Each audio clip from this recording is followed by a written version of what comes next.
È di nome Robert Grossmann e voglio presentare questo bello strumento, una chitarra barocca. Una chitarra barocca sbada la differenza tra chitarra barocca e chitarra moderna.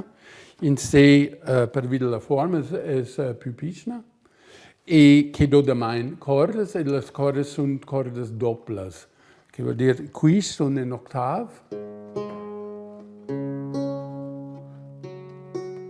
e qui sono unisono. E più o meno che una chitarra senza la sessiva corda, che comincia con A, D, G, H e Re.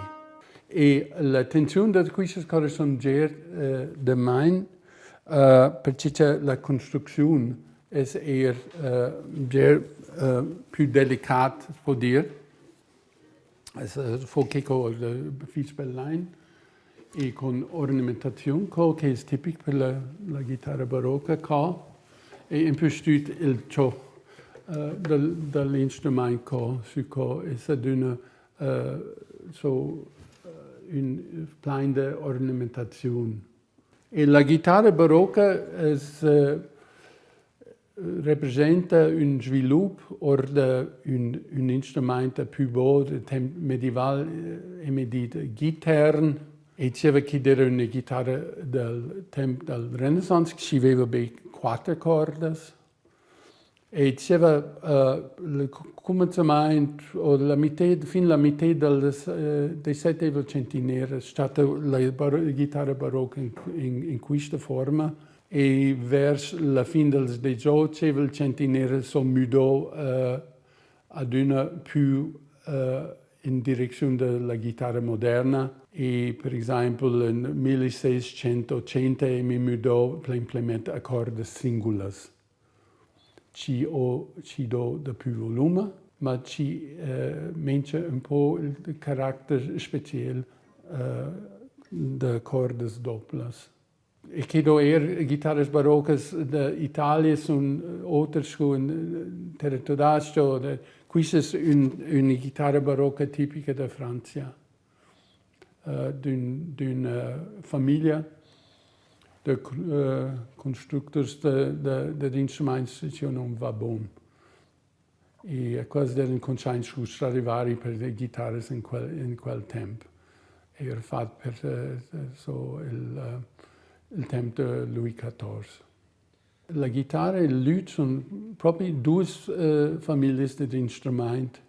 E il luth, come detto, è morior nel XII centenario e la chitarra sopravviveva, non so proprio perché, forse perché la chitarra mudò piuttosto col tempo e con la musica nuova, un strumento si adatta alla musica, e la musica all'instrumento e la chitarra era più flessibile.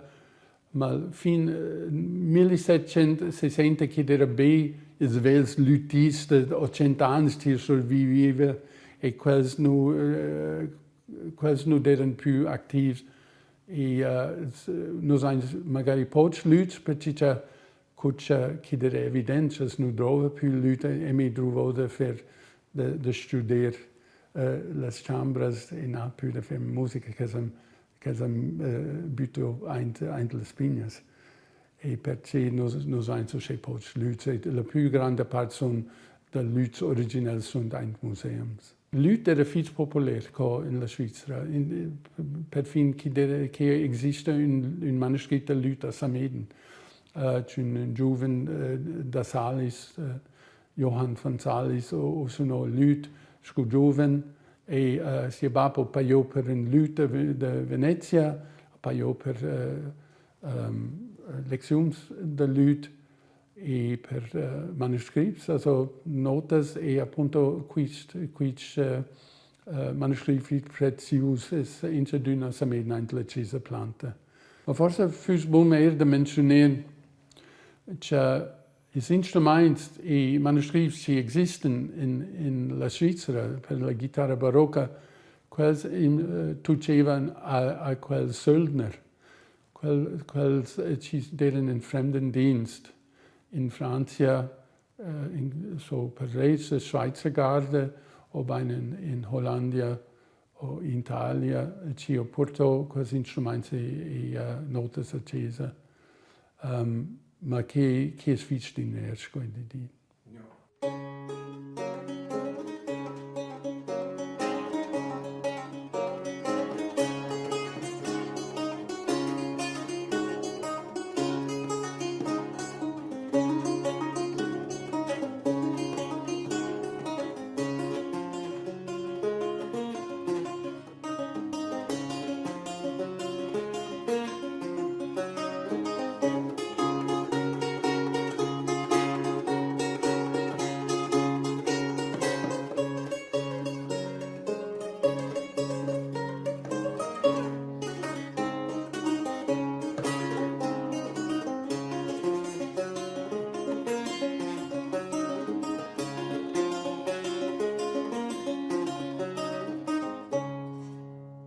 È un manoscritto più tardi, ma questo è un stile tutto fatto barocco.